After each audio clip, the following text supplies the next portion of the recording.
Sorry, I came in half an hour later, so I don't know if what I'm going to ask now you've covered at the beginning. What happens with these guardians and guides in cases of sudden death, accidents, addictions? How do they fall short on that, and why would they fall short on that? That's a very good question, and it hasn't been asked.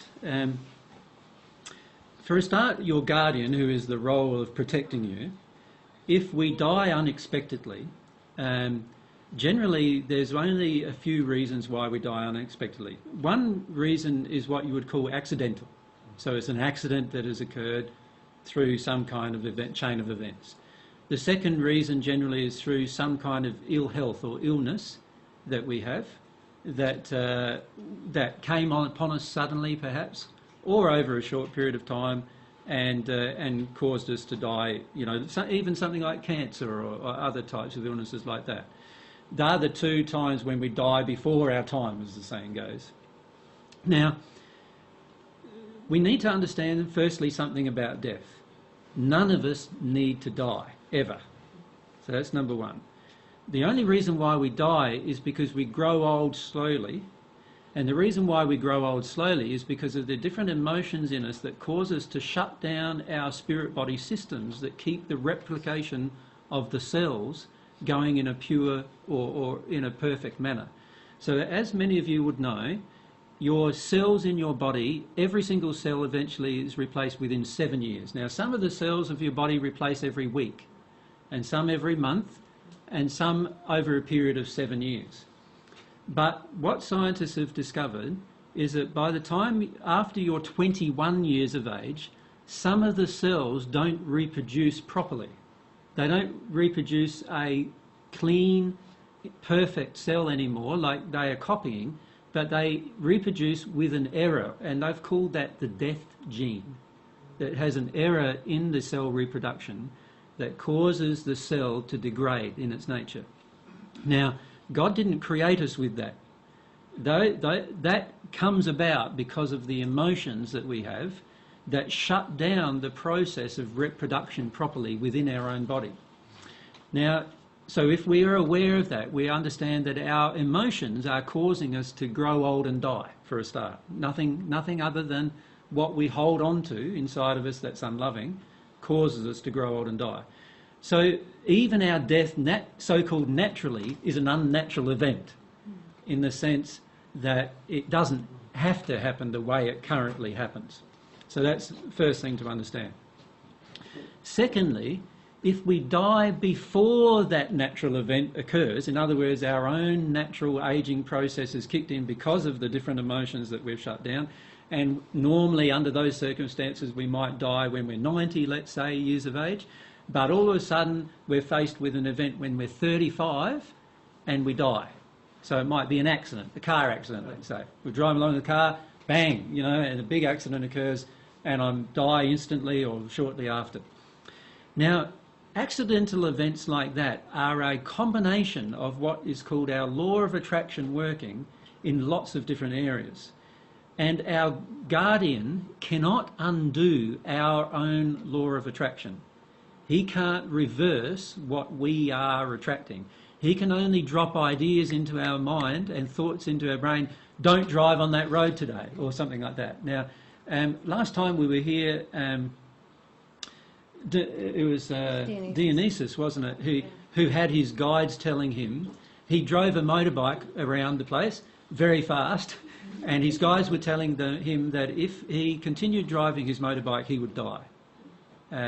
And given his emotions that he had going on at the time, because of the way he was driving his motorbike and the way he felt, he would attract an accident that would be a very severe accident and cause his death. Now, his guides weren't trying to frighten him. They were just trying to tell him that if he continued with his current emotional condition, driving a motorcycle the way he was driving it because of his emotional condition, then he would end up passing, and they're trying to prevent his passing. Now, as it turned out, what he decided to do was put his motorcycle in the shed, and so he is still alive. We met him last a couple of days ago, and he's still alive now. And I asked him what happened to his motorbike, and he said it's still in a shed, or I think he's parked it out in front of the police station. Actually, I think he said somewhere nearby his town, in his location, and he's not riding it at all. And for that reason, he's still alive, because he didn't change his emotions. He's just changed one action, which now has prevented his own passing. So accidents. The thing to understand about accidents are when our guardian finds it impossible to stop us from taking an action that causes our own death. And also our guides have been unable to confront the error within us, and the error in Emotionally, love that is causing the attraction. Yeah. So our guides would never tell us what to do to avoid what our soul is attracting, but they would tell us, be continually guiding us to the errors that are within us that we can heal and thus change what we're going to attract. So an accident happens, sorry. So what Mary's saying, if I can summarise it a bit, is the guide's role is to help you address the emotional issues that cause your law of attraction. Your guardian's role is to try to just prevent the accident. That's all they have to do. But they often cannot do that unless you change, unless something changes inside of yourself. And that's your guide's role, to help that thing change so that you don't attract the same events. Yeah. You want to add? No, that was what I was going to say, yeah. Does that answer your question? Then? Well, I haven't answered it completely yet. The addiction part now. Addiction. Yes? Yeah. Someone who can live to 90 but be like in and out of rehab and Yes. really have a rough time. Yes. And to everybody around him too. Yes. Well, there's two other aspects I haven't answered yet. One was disease, and then the third one was addiction. Interestingly, the disease issue is very, very similar to the accident issue, in that there are a certain set of emotional conditions inside of our soul that create disease. As all of you know, your body right now is full of diseases, but none of them can take a hold in your body, because it automatically clears out the disease through processes. So there are certain viruses that you have in your stomach right now, some of which might even kill you if they got out of control. But they don't get out of control because of your soul. Your emotions are in a place where it fixes that problem before it gets out of control. And it encourages your body systems and all of your systems that look after disease to fix the issue before it gets out of control. The only time that disease then can occur is if the emotional issue is so big that your body now responds in a different manner to the emotion. So instead of clearing away the disease, it now embraces the disease, whatever that disease would be. And therefore your body enters a process then where your soul's emotions, because of the denial of the different emotions and different conditions of love inside of your soul, cause the disease to firstly grow and then to spread and then enough to kill you. Now, during that process, those emotions are often the same emotions that different spirits have. And many spirits who died from exactly that same disease finish up connecting to the person with exactly the same emotions. Now, for that reason, many times the disease goes very rapidly through the system. And this is what happens many times with cancers and diabetes and other forms of illnesses like that, where spirits actually finish up connecting to the body. And if you can see the spirits, you can actually see where they're physically connected to the body, influencing the disease and its progression. And then there are other spirits who try to keep you alive. And they connect to you and they try to keep the system going. They try to fix the system. And these both sets of spirits have different motivations for doing so. And often a person will stay alive for a period of time, even though it looks like they're going to die at any moment. And it's other spirits keeping them alive. And their own fear draws those spirits to keeping them alive. Now, that is a second condition, the disease condition, that is often heavily influenced by spirits. And what are our guardians doing and our guides doing? In Now, that yeah, the question is that. Yeah. Yeah. So what our guardian's trying to do is prevent those spirits from connecting to us. But unfortunately, because we have the same emotional condition that those spirits have, it's very hard for them to say, stop doing that, when inside of us we have a feeling as, I want that.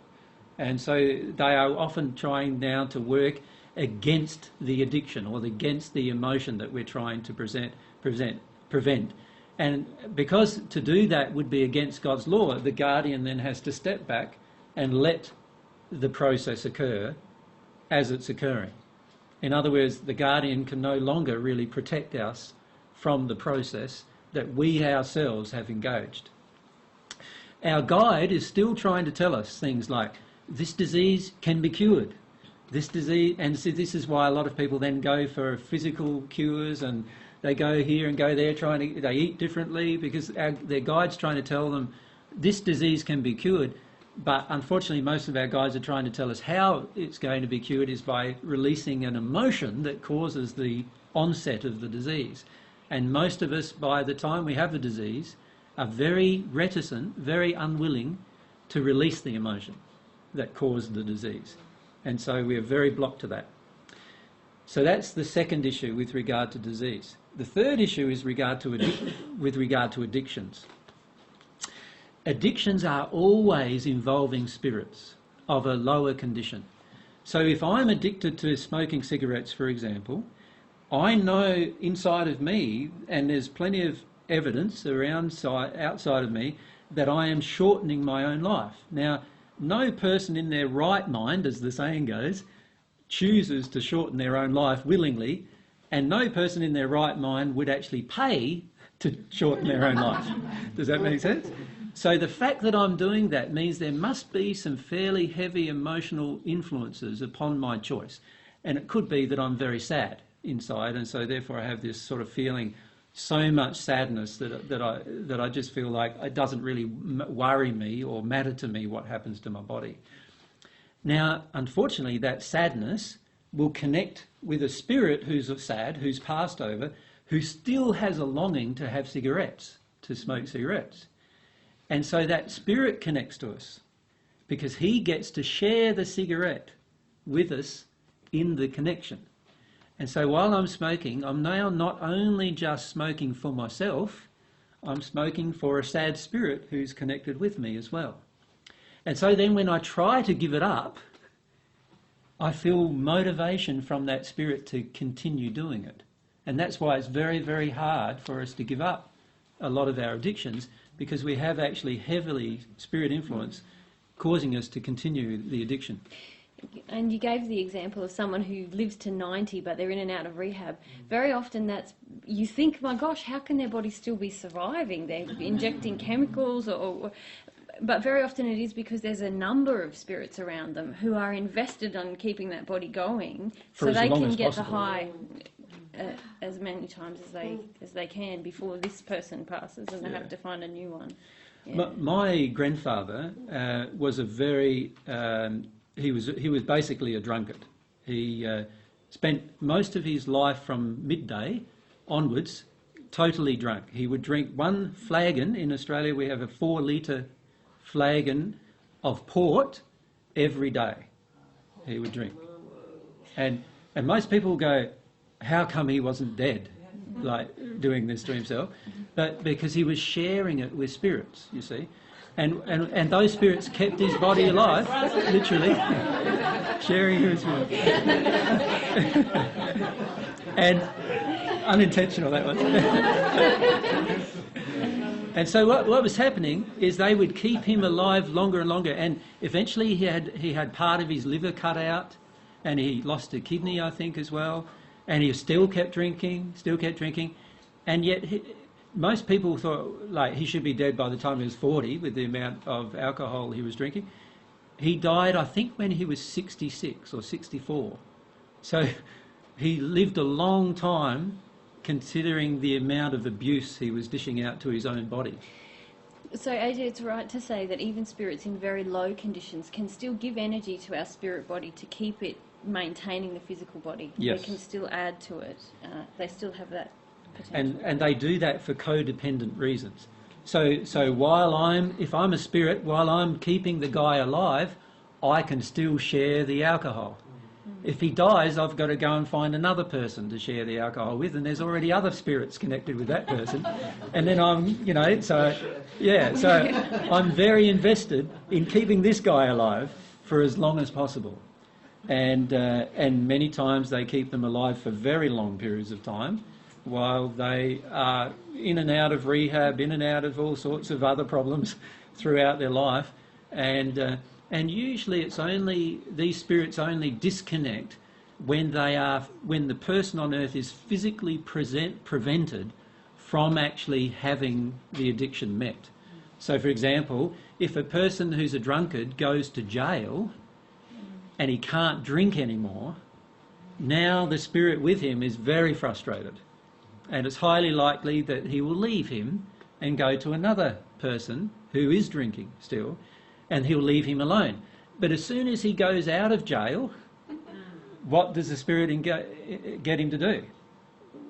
Oftentimes walk straight to a pub or somewhere where he can buy alcohol, and he has his first drink and it's back into the addiction again. Exactly the same process occurring again. And unless we actually heal the emotional reason why the addiction occurs inside of us, these spirits can influence us in any direction they want, based on, as long as their direction is where we want to go as well. So we can be. So where's our guardian? Now, in that state, our guardian is going, what's going on? That's where our guardian, they don't get frustrated because many of them are in a better space than that, but they're going, what can we do to have this person deal with this emotion that causes them to turn to drink all the time? And so, you know, if the person gets slapped in jail for all their drinking, let's say, then they might give them literature. You know, they might try to get literature there where the person sees that they have to stop drinking before they're going to make any progress. Some people find God, and that's almost influenced by their guardian as an alternative to getting drunk all the time. And so that they will use as many efforts as they can to prevent the lower spirits from connecting to the person, from the lower spirit entities I'm talking about connecting to the person. But they can't physically force that to occur. They can't force the person. Yeah. And that's the limitation they have. They have to still honour the free will of the person. Yeah. Yeah. Yeah. Very good question. Very good question.